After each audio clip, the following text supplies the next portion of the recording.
Iyi ni MJ Challenge tubanje kubasuhuza tubabwira uti none ku itariki 21 kugeza kuri tariki 28 z'uku kwezi kwa cyenda 2025 umukuru w'igihugu yatangije irushanwa cyangwa se isiganwa ry'amagare rigiye kubera hano i Kigali. Ni ukuvuga ngo ibihugu byose ku isi byose biraza gufungira iyi shampiyona y'isiganwa ry'amagare hano mu murwa hagati i Kigali. Uwakwibaza ngo ni iyihe mpamvu cyangwa se ni ukubera iki mu bihugu byose byo muri Afurika cyangwa se mu bihugu byo hanze harimo za Amerika, za Aziya, Ubushinwa, ibihugu byose bigiye birenze, kubera iki iri rushanwa atariho ryabereye?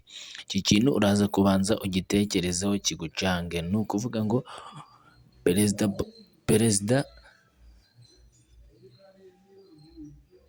mbere yo gutegura iri rushanwa cyangwa se kuba iri rushanwa ryabera hano mu gihugu, kandi tuzi ko duturanye n'ibihugu by'ibihangange hano muri Afurika ndetse no hanze, ngira ngo sinzi niba uri kumva icyo kintu. Tutarajya kuri icyo kintu, ndagira ngo urebe ikintu cyanditse kuri ino modoka iri kuza imbere y'aba ngaba bagiye kuba basiganwa mu kanya, bari kwimenyereza umuhanda.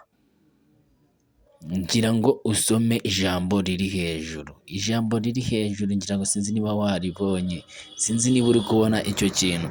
Ni ukuvuga ngo perezida w'u Rwanda ni umwe mu baperezida bashoboye kandi binagaragara. Impamvu nyamukuru yo kuvuga uti arashoboye kandi bigaragara kandi anashyira mu gikorwa ni iki kintu. Iki kintu ubanza ugitekerezaho, kubera iki irushanwa n'ahandi hantu ryabereye mu bihugu byose bigize isi yose ribera hano mu Rwanda. Niba we twemeranya ko perezida wacu ashoboye kandi azahora ashoboye, ndagusaba gukanda subscribe hano kuri MJ Challenge. Mu kanya turaje tubahereze uko ibintu bihagaze hano muri Kigali City. Nta wundi musanzu ni gukanda subscribe. Ngira ngo urabona ko imyiteguro imeze neza cyane. Imyiteguro ni ruzungu, imihanda yose iri okipe, imihanda yose polisi zabanye.